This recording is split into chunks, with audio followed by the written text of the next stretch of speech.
Dalam perjalanan hidup, setiap orang pasti menghadapi masa-masa sulit ketika hati lelah, pikiran penuh tekanan, dan jalan terasa buntu.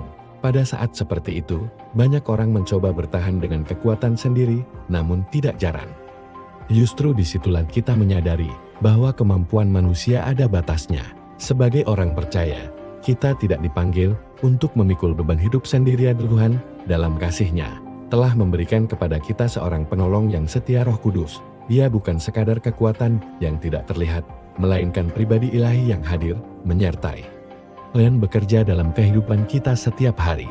Pertanyaannya, sudahkah kita benar-benar bersandar kepadanya? Mari berdoa. Roh Kudus, buka hati dan pikiranku, agar dapat mengerti apa yang Engkau kehendakkan, agar hidup kami selalu ada dalam pimpinan-Mu. Dalam nama Tuhan Yesus kami berdoa, amin.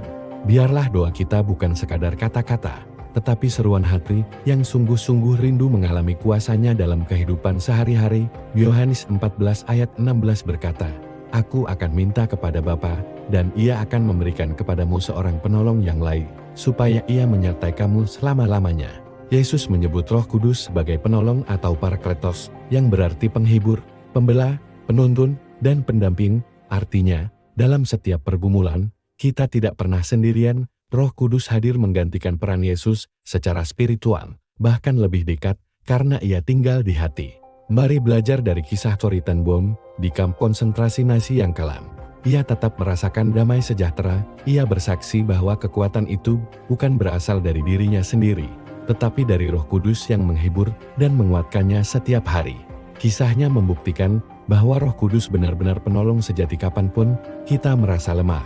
Mari kita berhenti sejenak dan membuka hati di hadapan Tuhan. Roh Kudus, buka hati dan pikiranku, agar dapat mengerti apa yang Engkau kehendakkan, agar hidup kami selalu ada dalam pimpinan-Mu, dalam nama Yesus. Amin. Tuhan, terima kasih atas firman-Mu hari ini. Ampuni aku jika selama ini aku lebih sering mengandalkan kekuatanku sendiri. Mulai hari ini, aku mau belajar bersandar penuh kepadamu.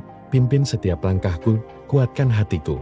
Kita berdoa sesuai yang diajarkan Tuhan Yesus. Bapa kami yang di sorga, dikuduskanlah namamu, datanglah kerajaan-Mu, jadilah kehendak-Mu di bumi seperti di sorga. Berikanlah kami pada hari ini makanan kami yang secukupnya, dan ampunilah kami akan kesalahan kami, seperti kami juga mengampuni orang yang bersalah kepada kami. Dan janganlah membawa kami ke dalam pencobaan, tetapi lepaskanlah kami daripada yang jahat. Karena Engkaulah yang mempunyai kerajaan, dan kuasa dan kemuliaan selamanya. Amin. Terimalah berkat Tuhan. Kiranya Tuhan memberkati engkau, dan menjaga hidupmu. Kiranya Tuhan memberikan damai sejahtera di tengah setiap pergumulanmu. Kiranya Roh Kudus menjadi penolong yang nyata dalam hidupmu, menguatkan ketika lemah, menghibur ketika sedih, dan memberi hikmat dalam setiap keputusan hari ini dan selamanya. Tuhan menyertaimu. Amin. Ingatlah, ketika kekuatanmu habis, Roh Kudus mulai bekerja dengan kuasa-Nya. Kiranya Tuhan memberkati engkau dan menjaga hidupmu. Selamat beraktivitas, semoga harimu senantiasa dipimpin Roh Kudus. Tuhan memberkati.